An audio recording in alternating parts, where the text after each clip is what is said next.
Welcome to Check In to Check Out, the e-commerce growth podcast for mobile first. My name is Justin Ehrenstein, and alongside me is my co-host, Connor Burke. Welcome to Check In to Check Out. Today we have Lauren Goodwin, Director of E-commerce. So Lauren, tell us about what you're working on. What's your day-to-day look like? Yeah. So right now I'm consulting. I work with a few startup brands, mostly in the beauty and hair space. Just helping them kind of set up your standard e-commerce kind of playbook, make sure they have all the right things they need to succeed in this, digital world. But prior to that, I was managing multiple brands, mostly in the beauty CPG space and helping steer the ship and the roadmaps for a lot of brands I work for some brands with over 50 million in revenue a year, and then some startups as well. So right now you're working with multiple brands, kind of mostly in the beauty space. Are you seeing similar problems across these brands? Yes, similar problems. I think the main problem is brand awareness, but also how are they different? There's so many beauty brands. I feel like niche beauty brands that all kind of feel the same and with similar products. And it's just like, why you? Why should someone buy you? And it's more than just putting money in ads, spending on Meta, having a TikTok. It's just like it's a very competitive market, and you really need to address some bigger questions than just designing a nice site and then just working on, let's say optimizing conversion rate. Like, we need to answer the question of why you, why now?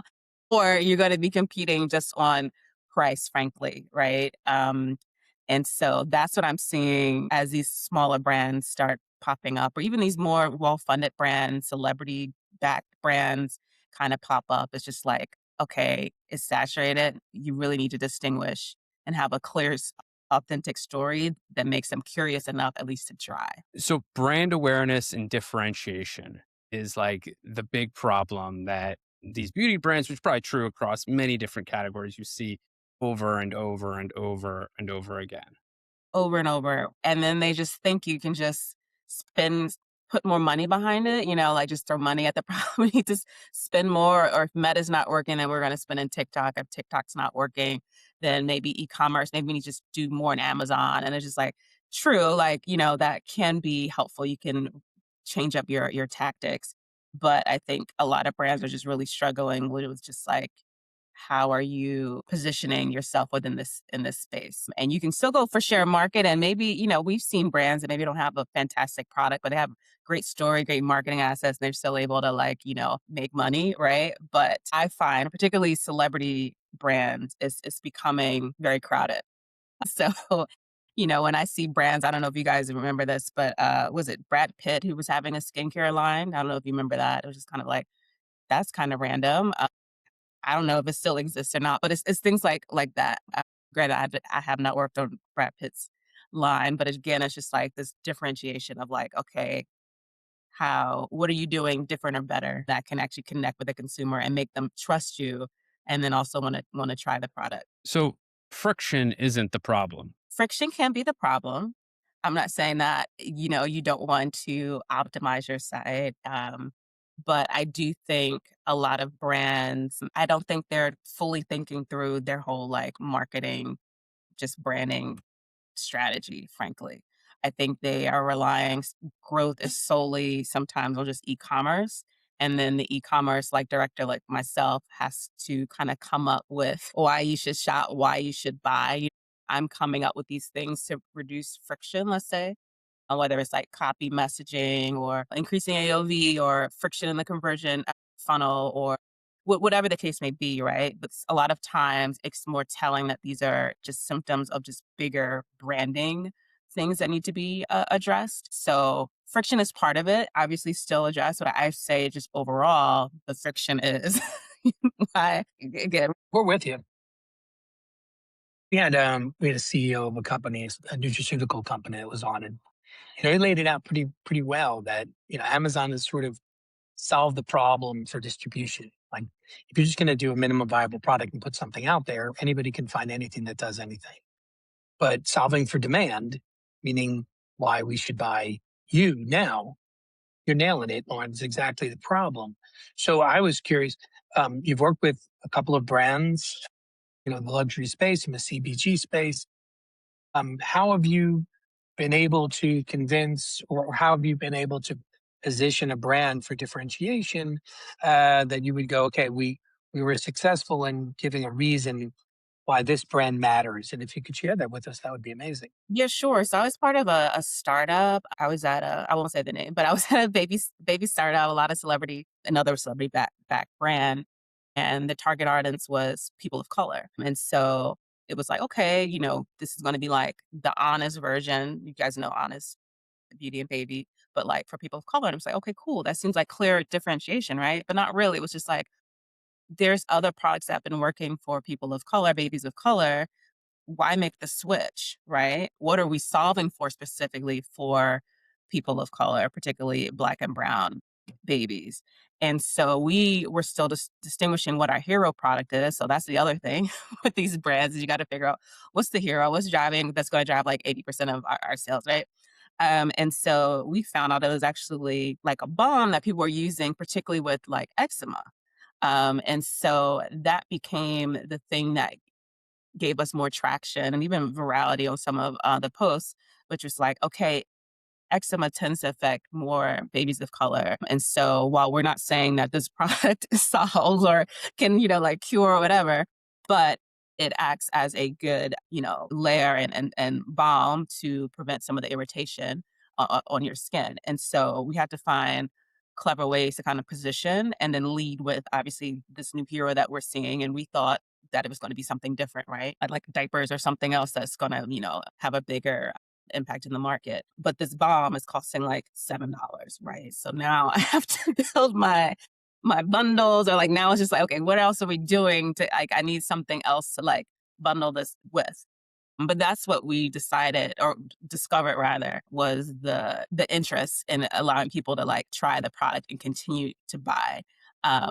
So going down that lane. And so these are things that you are doing in real time and, listening to customers and seeing what they're gravitating towards, what they're commenting in social media, what they're maybe saying in like surveys and such. And so it was really just figuring out, okay, what's the hero product that people are gravitating towards? Why? Now let's like double down on that in the best ways that we can. There are certificates that you can get to be certified as a product, I believe, for like eczema. So it's like doing that and, the whole, all the things that come with it. But it was a process. I think we thought another product was going to be the differentiator and it was something else completely. Interesting, fascinating. So as you're helping this company uh, position itself, one is from a product attribute, eczema, but also from a target audience for babies of color. Where do you lead from an e-commerce standpoint? Do you lead with the product differentiation or the brand sort of ICP? I feel like it should be the product. While the brand differentiator, it was challenging because you got to educate people kind of on the problem. And that costs money because a lot of people don't realize there is a problem. So, for example, you're probably not aware, but people of color need more ceramides. We need more moisture. We need, our skin tends to be a little bit more drier, right? However, there's a lot of products out there that people are using. And so it's like, I'm using this thing and it tends to work, even if my skin is drier and I'm not really aware of it or what have you. Again, why am I making the switch, right? So I feel like leading with the product and agitating the issue with the solution. So even if it's just eczema or like this keeps your skin, I'm making this up, more moisturized for 24 hours, 48 hours, whatever the case may be, leading with that and then connecting it back to like the community, the brand, and a bigger differentiator. But again, this is a startup, so we're still figuring things out and like real time, if you will. And so That it's like makes sense. leading with what works to make the sales, and then we can figure out the rest of it and everything else can follow. Sure. Customer engagement, get some feedback, some reviews, let it infuse the brand against its values. Amazing. Okay, so you're in on that startup, and that seems to be going in the right direction. Awesome. Yeah. Congrats on that. It was a great learning experience and some, it was one of those things where I've never worked in startup before, especially celebrity startup. And so it was a lot of learnings of just like trust, right? That's the main thing. And we were kind of learning that kind of back to my point is when, a lot of these celebrities are starting brands. It's like, can I trust you? Like, is this, are you even credible? Does the celebrity even make sense for what you're trying to sell or push? And so you have to kind of combat those questions and just those thoughts. Those are the bigger objections before you even get to get to the product. Sure, and there's some risk in there as well, right? It's personal brand, so if their credibility or if something happens, they get caught on film, caught on tape in some way that could denigrate the entire brand. It's you're hitching your wagon to that. And there's a variety of stories like the Jessica Alba with Honest Company. There's a certain amount of expectation that she lives in a certain way. Yeah, and funny enough, I actually did work at Honest as well. Uh, and so, but it was a brief. I was covering like maternity leave coverage, and there it was completely different. Kind of to your point about just like at all brands, it's not even at Honest, but it was just like you're competing against Amazon at the end of the day. And it was just, especially with like subscriptions and just, it's just how are you making this different than and it's not driving up your P&L where now this is no longer attainable, or your operations now is plummeting your margins. And so it's a tough space to be in. But yeah, Honest was a completely different coming from a startup and baby and then Honest, which is like where everyone wants to be. It was like completely different problems, which is exciting to work on. Dive into that because I've been on both sides, and I personally much more enjoy the startup or the small company. Yeah. It fits my personality, because I like to own things and be the boss, even if at costs of other parts of my life. But talk to me about how it's been different for you at a startup versus a more established company, Yeah. especially in the director of e-commerce role or the e-com role. For sure. So I've always wear multiple hats at whether startup or more established company. I would say more established. Like I ran at two brands that were over, let's say, $40 million, right? And I would say things are more siloed at the bigger companies. Um, the teams tend to be bigger, but I would still say they're lean. Like I don't know if you're finding this trend.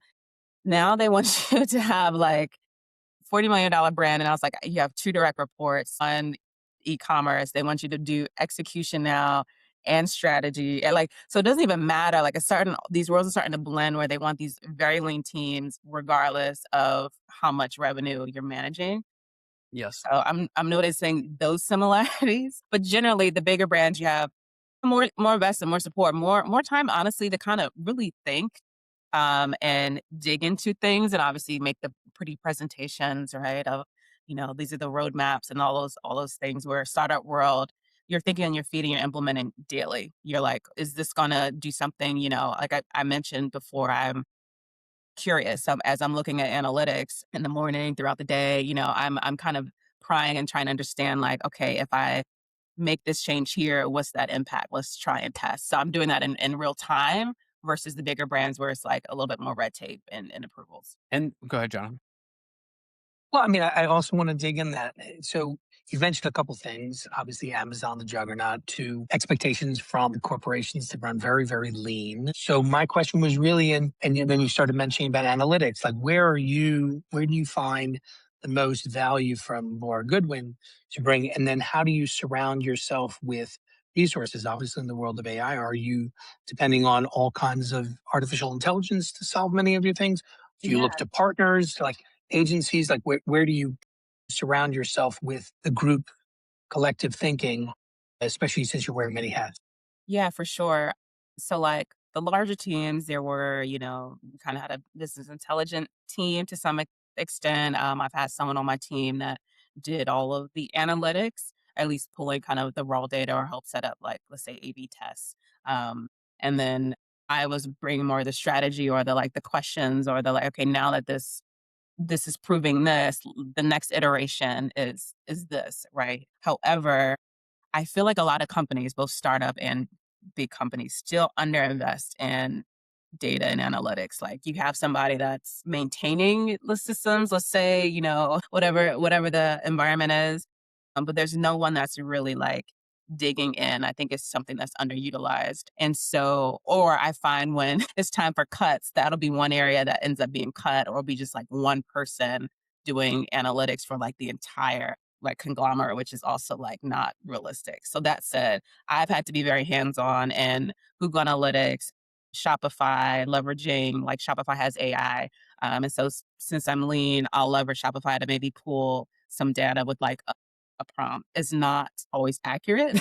So a lot of times I still rely on my systems to try to like automate the data and pull certain numbers, but I will leverage maybe AI to kind of fine tune maybe an analysis or a data point, or maybe dig in on something specific, maybe like conversion rate drop off, or a bounce rate, or I don't know. I'm just something more nuanced that to help me maybe come up with some explanations maybe that I can't really explain, or other things to maybe look at in different parts of the funnel, or other business analytic tools. But I would say one thing that's underutilized though is what is it? What's the term now? Zero party data, where you basically just ask the customer, what do you want? What's working? What's not working? I think, especially if there's going to be lean resources or just me, doing things with maybe one or two people, then it's like, let's put out a survey and let's just ask. Or even when I was at a brand startup, there was this chat box, which I mean isn't new, but it was running on a affiliate model where it'll interact with the customer and then serve up a product, and then you get the brand gets commission. So it wasn't any like good for my P&L basically. But my point is like, we would just ask questions like, why didn't you convert today? Or like if we see they've been on the PDP and didn't convert after a certain time. And then I noticed there was a lot of like open-ended questions where they wanted to talk to people. So then I was like, let's create this chat box. Or I found this chat box that worked on an affiliate model. And then we got some insights there. But just really just asking and interacting with your customer. They know what they want. They know what's working. Start there. When you're 100%. I love it. One of the things that I'm finding is that e-commerce teams don't know how to use GA4. And when it went from Google Analytics to GA4, and at the same time Shopify Analytics improves, GA4 became a nothing burger for them until the SEO consultant came and said, hey, this is what we use. Why is your data wrong? Why is this happening in e-commerce teams? And are they flying blind, or is Shopify actually providing everything they need? So I don't think Shopify's providing everything you need. I don't think they're that great at traffic. Obviously, that's hence why you use GA4. GA4 has been a nightmare since they updated it. I've had to hire several companies to like update dashboards in Looker, or to get the baseline analytics that we used to look for, right? You have to do like manual calculations just to see conversion rate. Well, I won't be on my soapbox about that. But I think Shopify is good for obviously sales data. I'm even leery about their conversion rate because their traffic and just how everyone has their own kind of formulas on how they generate that. So I would leverage traffic from like GA4 once it was accurate, working with all these different agencies to get it to where it needs to be. And then basically doing my own manual calculations for, let's say, like conversion rate or maybe some other metrics.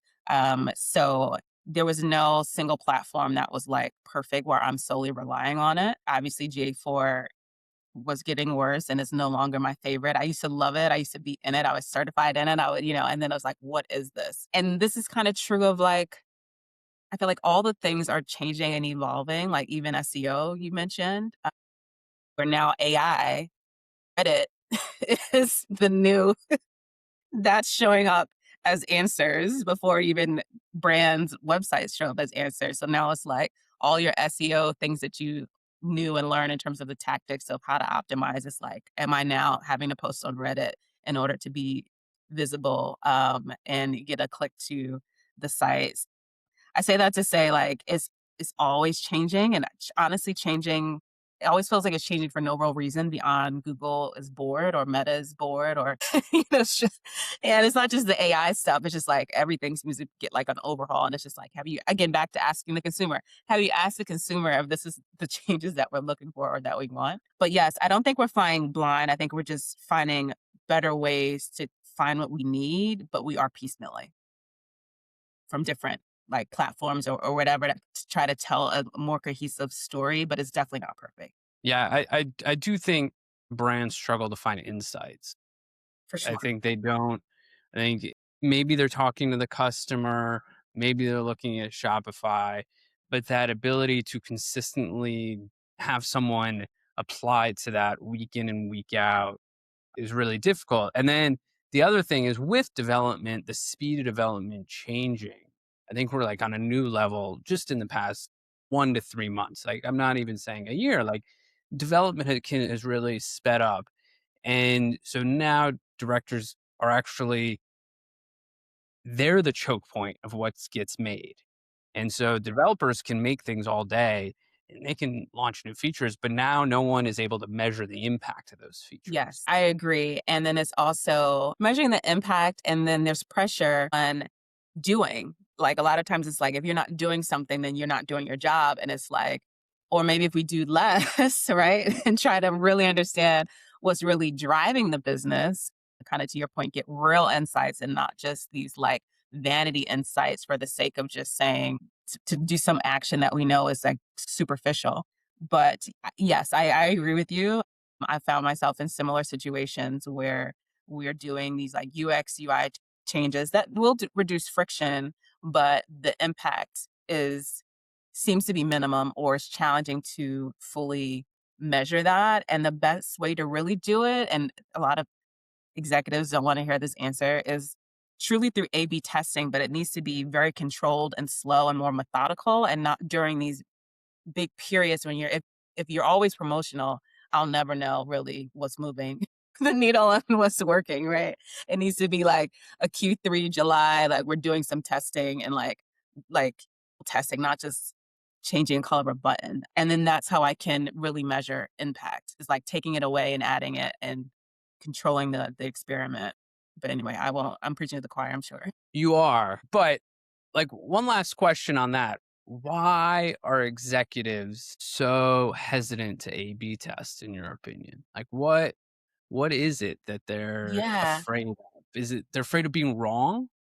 I think they just want control over the brand and just the image, right? And so, like for example, when I was doing testing on mobile navigation also impacts desktop navigation, and so we were seeing like whatever's at the top tends to get clicked on more unless it's like bestsellers. You can put it anywhere, and they'll seem to find that or sale, right?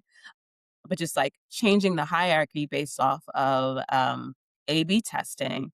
And then I'm told after, like, well, the founder prefers it to just have this type of layout, right? And so it's just brand control. And I get it, right? But at the same time, it's like, there needs to be confidence in who you hire to do what you're asking to do. Now, I'm not saying navigation changes is going to bring, 30% growth for e-commerce, but it's still, like what can I test? You know what I'm saying? So like testing messaging, again, that also can be, bring up the question of just like branding. Like do they want to really explore change? Like it can upend some of the core brand identity things that they held on so tight to.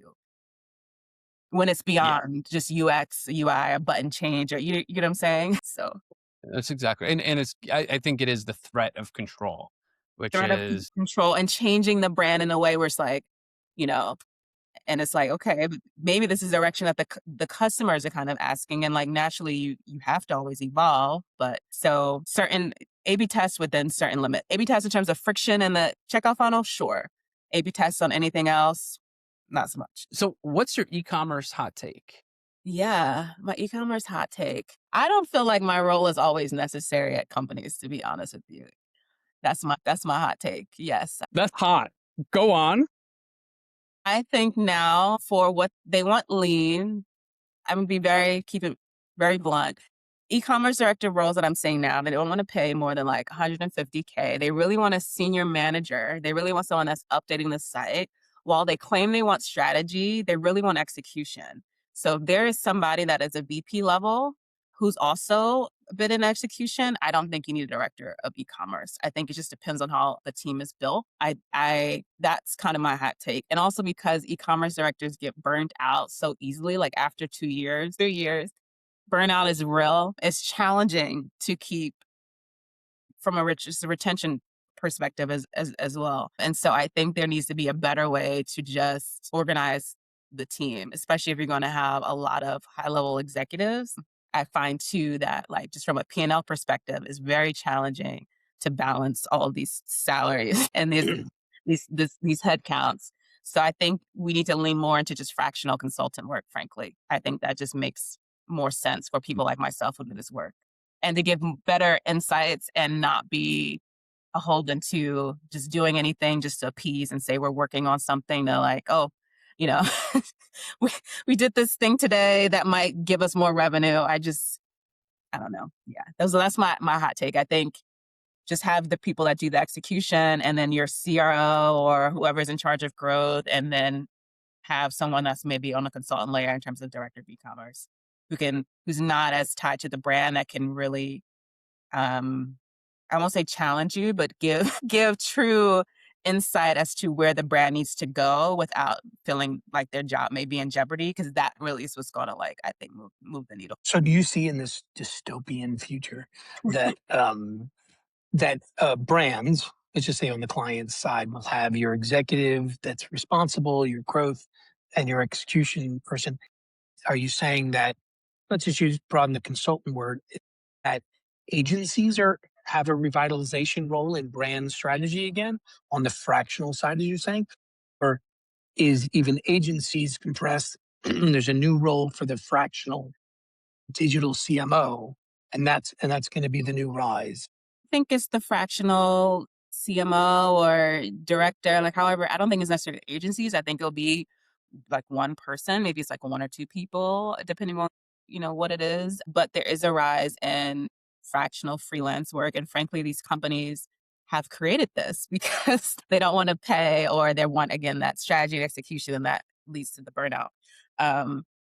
As well as, excuse me, as well as I'm noticing too, for example, now my role is in Amazon as well, is D2C, strategy with Amazon, digital marketing, running all pays, running the P&Ls, and execution along with strategies. So it was one thing just to have the .com. It's another thing now also to have Amazon. Now, I'm not against all of that kind of being rolled up into one P&L, but it makes it much more challenging for one person to do that.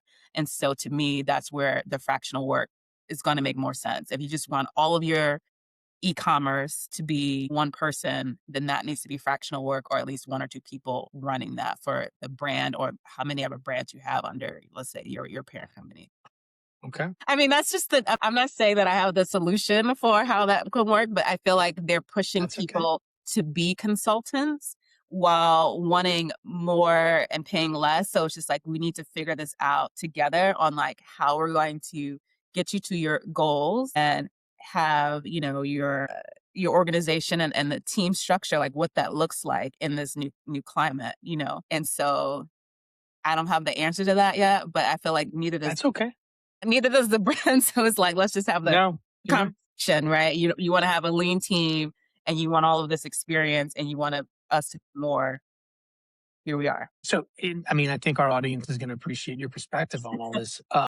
Who's inspiring you? Like, what are you reading? Or who are you reading these days? I have actually wrote the book, How Brands Grow, What Marketers Don't Know by Baron Sharp. I'm still need to finish reading this, but basically, like, from what I gather, he's basically saying you need to double down on like brand awareness, like all these other things are just like incremental. And then now that I'm consulting, I'm also reading this book, Brag Better, Mastering the Art of Fearless Self-Promotion, because it's, when you're trying to get clients and things, it's like it's a different muscle that needs to be flexed than when you're working for brands.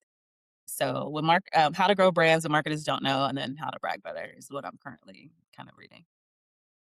Amazing. Thank you for sharing that. Yeah, of course. Awesome. Well, thank you so much for your insights, Lauren. Yeah, This was amazing. likewise. So happy having you on the show, and thank you so much. Thank you. Have a good one. Bye bye.